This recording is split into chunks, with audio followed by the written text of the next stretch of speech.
MJ Listeners, komunitas penggiat tanaman bonsai di Jember, Jawa Timur menggelar pameran dan kontes bonsai lokal rasa nasional. Ratusan bonsai milik peserta dari berbagai daerah dipamerkan dalam acara tersebut. Pameran dan kontes bonsai digelar untuk pertama kalinya di Kecamatan Wuluhan, Kabupaten Jember, Jawa Timur. Bonsai sebanyak 781 pohon milik peserta dari berbagai daerah dipamerkan di lapangan Kesilir, Kecamatan Wuluhan. Acara ini pun mengundang juri dari berbagai daerah dengan level nasional. Dan hadiah utama berupa sepeda motor disiapkan oleh panitia kontes. Dan Gemma, kita juga sudah terhubung ya dengan Ketua Panitia Pameran dan Kontes Bonsai di Jember oleh Bapak Agus Winarto. Halo, selamat siang Pak Agus. Halo, selamat siang. Iya, di sini ada Ajeng dan Gemma, Pak Agus. Iya, Mbak. Iya, Pak Agus nih, bagi MG listeners yang masih awam ya dengan tanaman bonsai, apa sih yang dimaksud dengan bonsai, Pak? Bonsai itu ada tanaman hutan ya, Mbak. Tanaman bukan, tetapi tanaman yang dikerdilkan. Jadi tanaman hias yang dikerdilkan. Misalnya itu visualisasi dengan dari tanaman yang besar. Bagaimana para trainer itu mengubah bentuk tanaman kecil itu serupa dengan tanaman yang besar tadi. Oke, nah Pak Agus ini kan panitia nih dalam kontes bonsai ini. Apakah Pak Agus sendiri ini suka mengoleksi tanaman bonsai? Suka sekali, Mbak. Oh, suka sekali ya. Ada berapa sih Pak jenisnya? Banyak, Mbak, kalau tanaman bonsai itu, Mbak. Bonsai itu rata-rata tanaman pohon yang daunnya bisa dikecilkan, yang daunnya bisa mengecil, itu yang bisa digunakan untuk bonsai. Selain itu juga batangnya jenis batang keras. Oh, jenis yang batang keras. Nah, kalau begitu tanaman apa saja tuh Pak Agus yang bisa dijadikan bonsai? Kalau tanaman hutan itu ada serut, ada arabica, ada kayak tanaman ficus kayak iprit, beringin, itu juga bisa. Kalau yang tanaman dari yang budidaya itu juga timeng ataupun hokianti dan banyak lagi, Mbak. Oke, kalau tanaman-tanaman jenis tropis gitu ya, Pak Agus, yang bisa dijadikan bonsai ada tanaman apa aja tuh? Kayak tanaman hutan itu, Pak, kayak serut itu yang paling merakyat adalah serut dan arabica. Oke. Susah nggak sih Pak ngerawatnya kalau dijadiin dari tanaman tropis gitu? Tanaman itu nggak susah, Pak. Kan butuhnya mereka cuma media tanah dan air. Kalau pupuk kita bisa sekali. Oh gitu. Dan itu perawatannya juga sangat-sangat ringan lah. Itu kita bisa ditinggal kemana-mana bisa. Misalkan udah tersiram, apalagi kalau pas musim hujan itu santai gitu.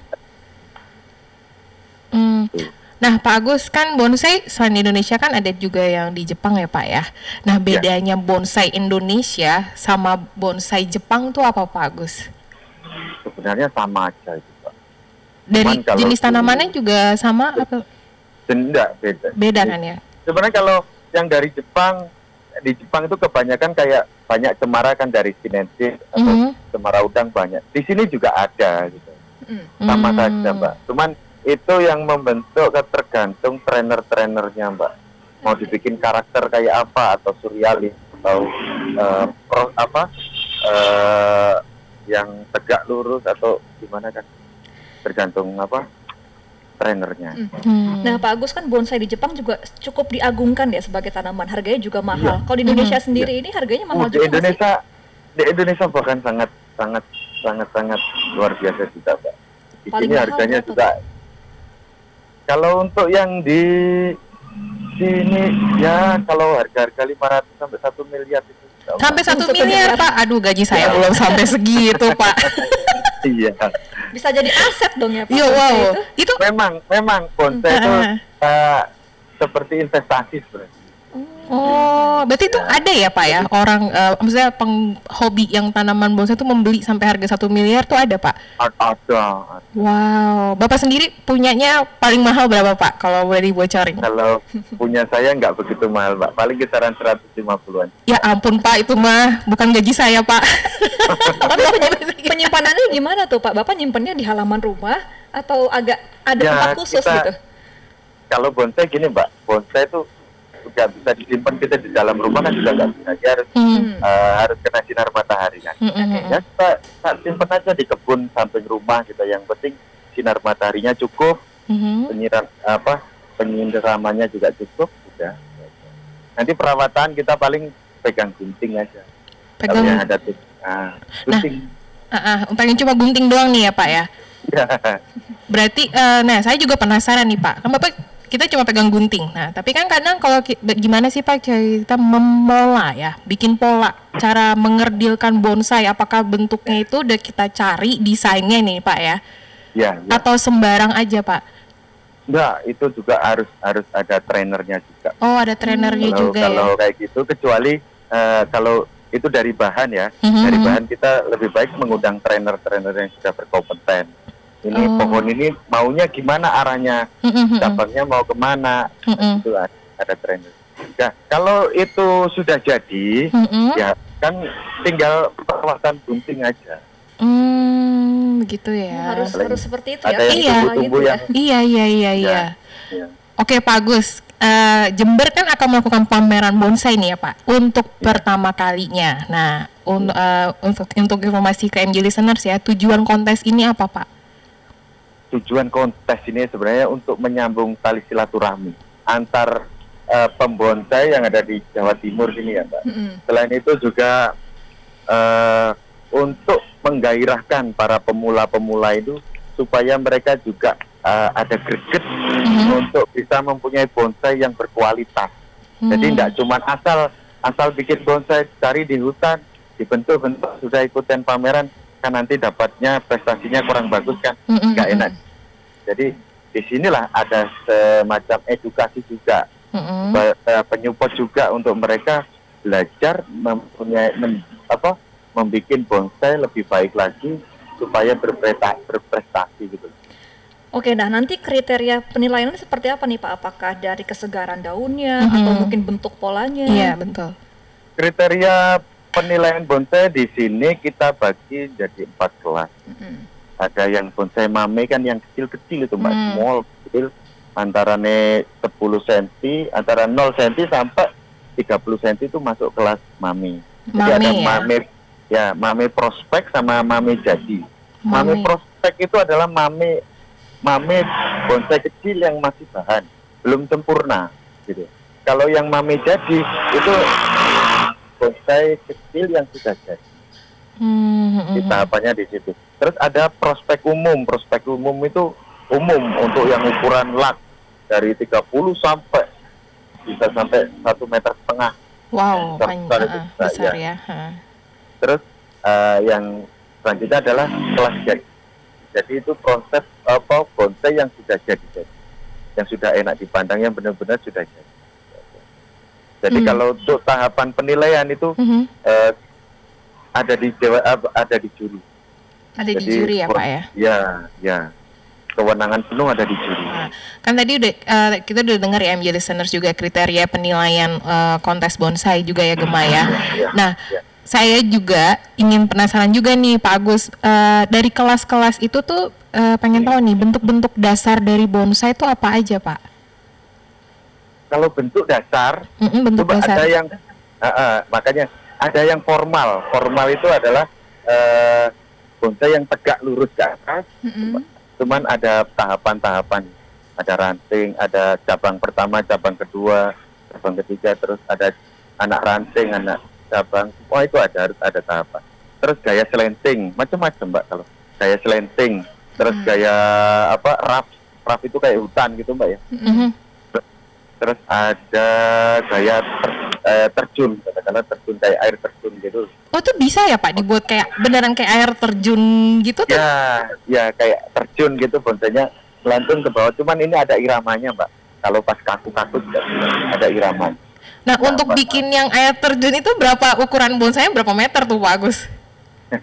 Kalau yang itu kan relatif Mbak, tergantung bahan yang dia dapat. Ini kalau misalnya mereka carinya di hutan, itu barangnya besarnya seberapa. Terus kalau ini dibikin terjun bisa nggak? Itu tergantung bahan. Kak.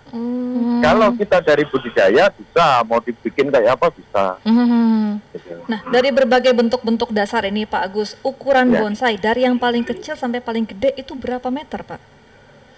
Kalau yang paling besar dari standar PBBI sekarang kan, kalau dulu sih paling kecil ya small mungkin sekitar 5 cm Mbak ya. Terus yang besar kecil itu sampai sekali ya, 5 cm ya. Ya, 1,5 meter. Oh, 1,5 meter ya. Oh, setinggi badan saya ya. Oh gitu. Ada yang 2 meter nggak Pak? Belum ada ya? 2 meter ada Mbak. Ini sebenarnya udah ada ketetapan dari PBBI Sabang Pusat untuk penambahan kriteria itu, jadi tingginya 2 meter. Nah, balik lagi ke kontes bonsai ini ya Pak ya. Nah, yang mengikuti kontes itu apakah memang hanya masyarakat Jawa Timur atau ada yang dari luar Jawa Timur? Ini kebetulan yang di sini ada beberapa yang dari luar Jawa Timur, dari luar pulau juga ada. Kebetulan barangnya sebagian ada yang dititipkan di trainer-trainer wilayah Jawa Timur sini. Jadi ketika ada kontes di sini, mereka nitip untuk dibawakan juga. Tetap tapi atas nama mereka dari Kalimantan, dari Irian juga ada. Oh, jadi nggak menerbangkan bonsainya dari luar kota ke Jawa Timur gitu ya Pak ya? Atau Kebetulan bahan mereka ada di sini. Ada di sini, jadi mereka bikin di situ ya. Ya. Nah, untuk acaranya sendiri tuh dimulai dari kapan nih Pak? Udah dimulai dari kapan dan sampai kapan? Acaranya itu kemarin dimulai tanggal 8 itu mulai penerimaan barang. Tanggal 8 Maret ya? 9, ya, 8, 9, 10 penerimaan barang, penataan semua, tanggal 11 itu penjurian. Tanggal 11 penjurian. Oke, ini hadiahnya tadi sepeda motor bener ya Pak? Sepeda motor, iya. Ada sepeda motor, ada kulkas, ada mesin cuci, ada kipas angin. Wow, menarik sekali. Tapi kayak lebih mahal bonsainya ya? Iya, lebih mahal bonsai dibanding Jadi gini Mbak, sebenarnya kalau untuk event-event gini, kalau panitia itu bukan mencari untung. Tapi pendapatan kita kembalikan lagi kepada peserta, yaitu berupa hadiah itu.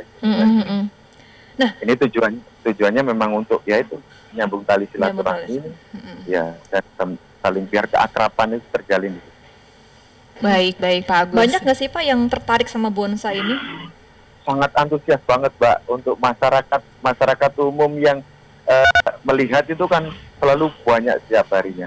Nah itu mereka kebanyakan sangat antusias untuk ingin belajar mengenai bonsai. Oke, berarti kalau banyak masyarakat yang ingin belajar, peluang usahanya juga menjanjikan dong nih Pak? Sangat menjanjikan Mbak, terutama di bidang budidaya Mbak.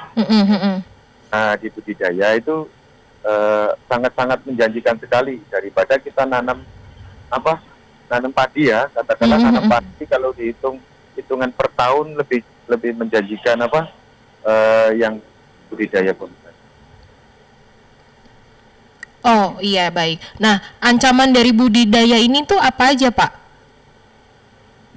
Jadi gini Mbak, budidaya memang waktunya agak panjang ya Pak. Katakanlah kita dari nanam kecil 2 tahun atau 3 tahun sudah bisa dijual. Kalau pasar itu ketika orang budidaya sudah mencapai 2 tahun gitu udah kelihatan bagus barangnya, nggak usah repot cari market, mau dijual kemana Mbak, orang datang banyak sebenarnya. Pak Agus sendiri juga punya usaha ini kan ya? Punya ya. Nah itu udah berapa lama Pak Agus menggeluti usaha bonsai? Kalau saya masih baru Mbak, sekitaran 6 tahunan lah. Oh udah lumayan lama ya, kita aja belum pernah Pak.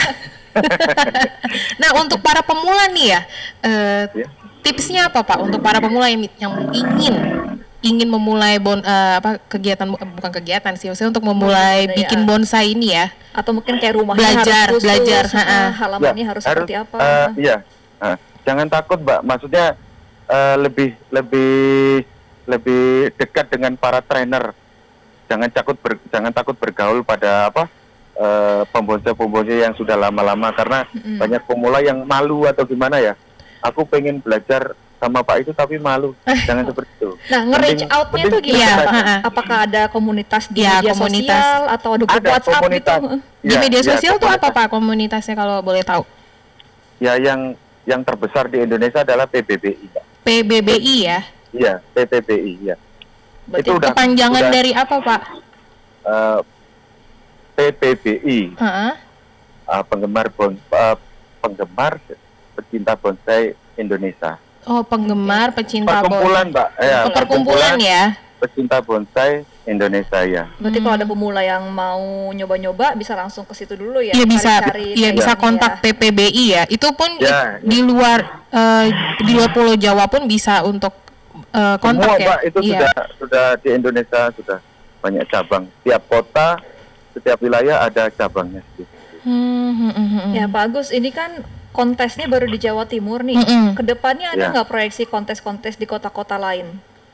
Selalu ada, Mbak. Kontes bonsai itu setiap saat ada. Setiap bulan ada di setiap kota seluruh Indonesia. Oh gitu. Internasional kira-kira mungkin nggak? Iya. Gimana? Internasional nih, go internasional kira-kira mungkin nggak nih? Ada kan, kalau internasional nanti ada waktunya aspak gitu. Insya Allah di tahun depan ada, mungkin di Surabaya. Oh, di Surabaya, berarti masih di daerah Jawa Timur ya Pak ya? Ya. Kadang ke Bali, kadang di Bali. Kemarin dulu aspak itu ada di Bali. Sekarang ada mungkin tahun depan ada di Surabaya. Pak Agus, saya juga penasaran nih ya. Pak Agus punya nggak sih bentuk favorit bonsai? Ada nggak bentuk favorit? Rata-rata yang favorit terutama di formal. Oh, yang formal ya? Ya. Pak Agus sendiri bisa kan, berarti ahli ya membuat yang bentuk formal itu ya? Ya, bukannya ahli, Mbak. Udah expert lah ya? Insya Allah bisa. Insya Allah. Nah, kalau untuk merawat bonsai ini pupuknya khusus nggak sih, Pak? Gimana, Mbak? Pupuknya khusus nggak untuk merawat bonsai, atau boleh pupuk yang biasa? Pupuk itu ada yang khusus juga ada. Kita misalnya tergantung para pembonsainya sih. Kalau misalnya dananya, kalau yang khusus kan agak mahal ya. Kalau yang biasa-biasa sama aja dengan pupuk-pupuk para petani itu sebenarnya, Mbak. Sama aja. Ataupun pakai pupuk organik itu juga, pupuk kandang atau gitu. Oke. Oh, baik. Nah, sejauh ini Pak, dalam kontes pameran bonsai ini, boleh nggak kita tahu ya, yang favorit dari daerah mana Pak? Favorit daerah mana? Rata sih, Mbak, merata ya. Iya. Untuk wilayah Jawa ini apalagi, Mbak, merata, Mbak, dari mungkin Jawa Barat sampai Jawa Timur, kayaknya nggak ada pilah-pilah. Oh, daerah ini yang paling menonjol. Semua sama saja. Nah, untuk pemilik bonsai ini Pak, apakah lebih banyak perempuan atau laki-laki, dan usianya kira-kira berapa Pak? Apa ada yang masih muda-muda juga nih yang menggeluti bonsai ini? Peminatnya juga. Kalau yang paling banyak memang laki-laki, Mbak. Cuman kalau penikmat perempuan juga banyak. Terus kalau untuk usia itu mulai dari anak-anak sampai kakek-kakek itu sudah banyak juga. Udah mulai belajar. Karena para trainer itu kan, para pembonsai itu juga pada anak-anak mereka ikut menggemari gitu.